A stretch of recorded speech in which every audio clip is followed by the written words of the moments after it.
আজই ডাউনলোড করুন আর এনজয় করুন আপনার পছন্দের শো। হিসাবে এত কিছুর মাঝখানে আমি এটাই ভুলে গেছিলাম যে কোনো তো লাইফ থ্রেট আছে। এত কিছু করতে গিয়ে ওর দিকে আমি খেয়াল করলাম না। পেশেন্টের অবস্থা খুব সিরিয়াস, বেশি দেরি করা যাবে না। একদিকে ভালো, রাস্তায় এই সময় ট্রাফিক কম, তাড়াতাড়ি পৌঁছতেই হবে আমাকে।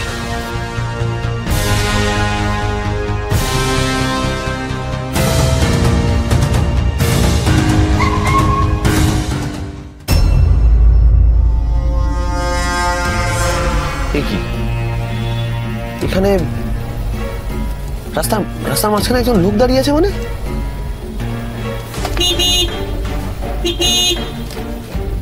আরে কি আশ্চর্য, লোকটা রাস্তার মাঝখানে কেন দাঁড়িয়ে আছে? আরে অসুস্থ নাকি? শুনতেও পাচ্ছে না, হর্ন দিচ্ছে এতবার। আরে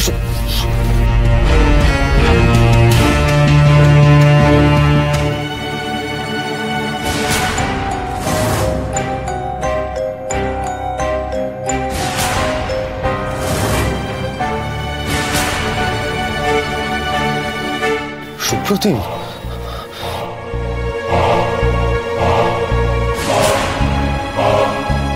যার জন্য অপেক্ষা, তাহলে সে চলেই এলো। কিন্তু আমায় মারতে খুব খারাপ দিনে এলে তুমি। নট টুডে, আজ তো আমার পেশেন্টকে আমাকে বাঁচাতেই হবে।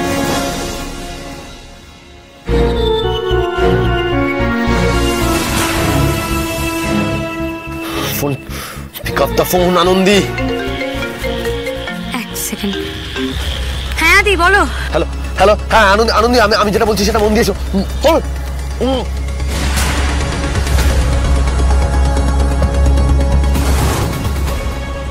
হ্যালো হ্যালো, আদি আদি আদি, আমি শুনতে পাচ্ছি। তুমি কি শুনতে পাচ্ছ আমার কথা?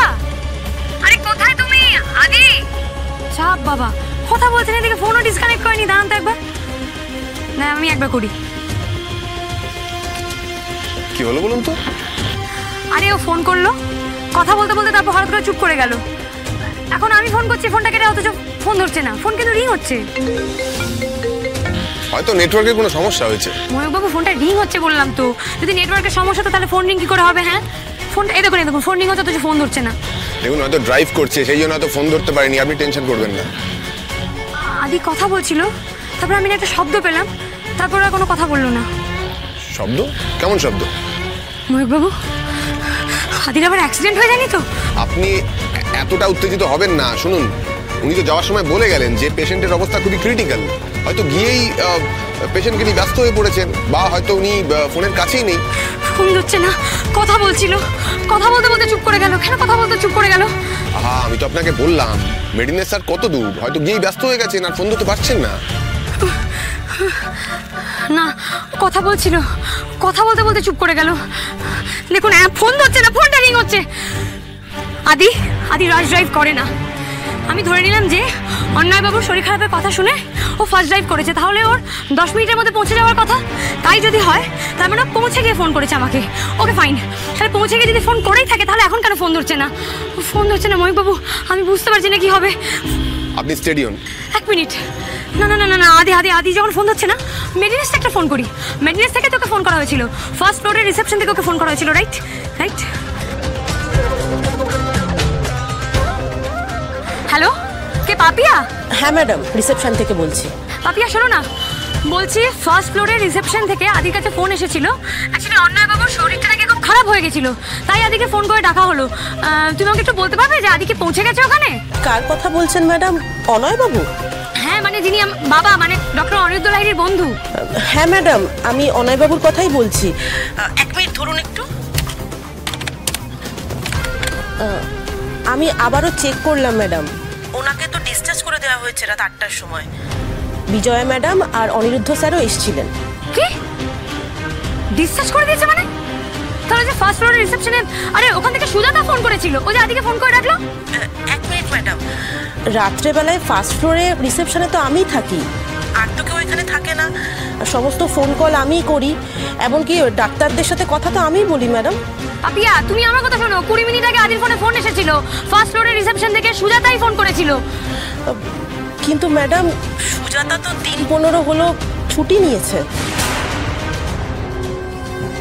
আনন্দী, আমি একটু খেতে গেছিলাম ম্যাডাম, রিসেপশন তখন ফাঁকাই ছিল, এই কিছুক্ষণ আগে এলাম। পাপিয়া, আমি এত কিছু জানি না, তুমি শোনো, তুমি আমাকে মেডিনেস চেক করে বলো যে আদি ওখানে গেছে কিনা।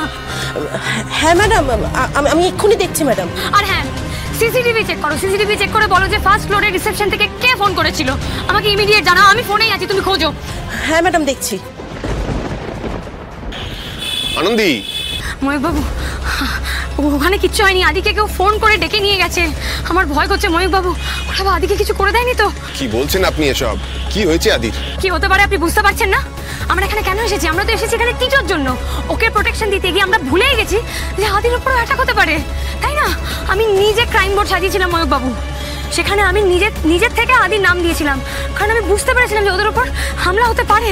আর দেখুন না, সে সব কথা ভুলে গিয়ে আমি অবলীলায় ওকে রাত্রিবেলা একা একা যেতে দিলাম, সব কিছু তো আমার জন্য হয়েছে। আদিবাবু কি মেডিনেসতে পৌঁছায়নি?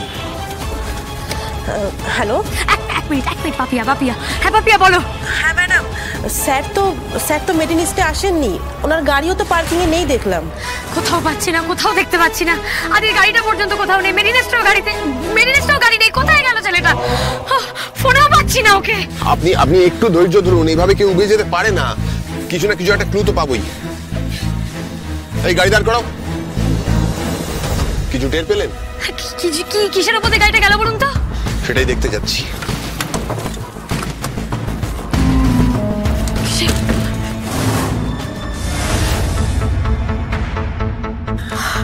আদি, এটা তো আদির ফোন। আদিবাবুর ফোন?